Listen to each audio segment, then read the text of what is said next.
একদিন আমি আমার বউকে শুনিয়ে শুনিয়ে কবিতা আবৃত্তি করতেছিলাম। বাসায় আমি বসে আছি, লাগছে বড় একা। বউ আমার কয় না কথা, খাইছি আমি সেকা। কবিতা শুনে বউ মুচকি এসে জবাব দিল, সারাদিন তোমার মতন আজাইরা তাকি না আমি। অফিসে তুমি না গিয়ে কেন করো পুংটামি।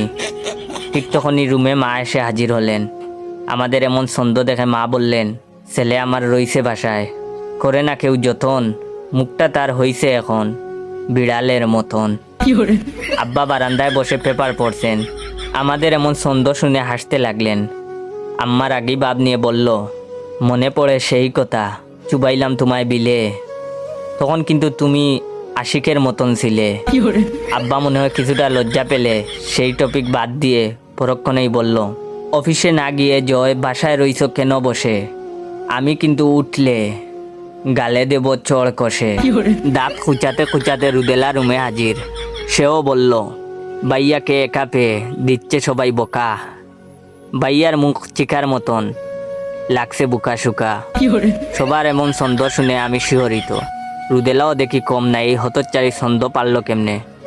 একটু পর আবার রুমে ছোট ভাই হৃদয় হাজির। সেও বলল, ভাইয়া তুমি রাগ করে বাসা থেকে যাও চলে, সেই খুশিতে লাফালাফি করব উঠে আব্বার কুলে। আব্বা ব্রু কুচকে তাকিয়ে বলল, ফাজলামু তুই করবি না, এখান থেকে সর, নইলে তোর গালে মারবো একটা চড়। আমাদের সবাইকে অবাক করে ডিগবাজি দিয়ে